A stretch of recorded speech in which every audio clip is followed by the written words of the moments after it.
কি গো, শুনছো? ওই গো, আরে শুনতে পাচ্ছো আমার কথা?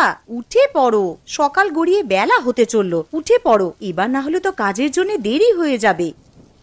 আরে কি হয়েছে বলো তো? আরে সকাল সকাল চেঁচাচ্ছ কেন? দেখতে পাচ্ছ তো যে সকাল থেকে বৃষ্টি পড়ছে। আজকে আর কাজে যেতে ভালো লাগছে না, আমাকে একটু ঘুমাতে দাও দেখি।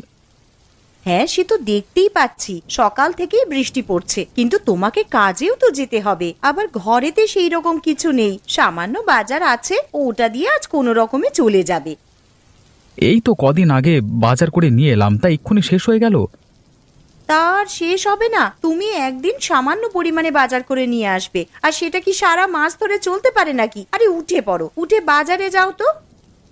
দেখো গিন্নি, আজকে সকাল থেকে প্রচন্ড বৃষ্টি পড়ছে। আমি আজকে কাজেও যাব না আর বাজারও করতে যাব না, যা আছে ওদিক দিয়ে আজকে চালিয়ে নাও আর কি। কালকে সকাল সকাল উঠে বাজারে যাব। আমাকে এখন বিরক্ত করো না, ঘুমাতে দাও, ভালো লাগে না।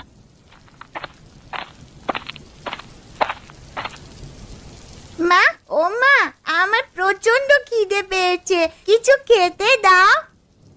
এই তো সোনা, রান্নাঘরে কয়েকটা আলু ছিল, তাই দিয়ে আলুর তরকারি রান্না করতে বসিয়ে এসেছি। আর কিছুক্ষণ অপেক্ষা কর, তরকারি হয়ে গেলেই খেতে দিচ্ছি তোমাকে, কেমন? ঠিক আছে মা, তাহলে রান্নাঘরে গিয়ে বসে অপেক্ষা করি, তরকারি হলেই খেয়ে নেব। হ্যাঁ সোনা, তুই যা, গিয়ে আগে হাত পা ধুয়ে নে, তারপর রান্নাঘরে খেতে আসবি।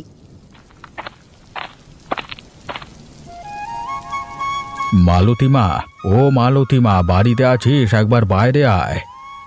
হ্যাঁ মালতী মা, একবার বাইরে বেরিয়ে আয় তো। আরে এটা তো বাবা মার মতন গলার আওয়াজ মনে হচ্ছে, যাই একবার বাইরে গিয়ে দেখি।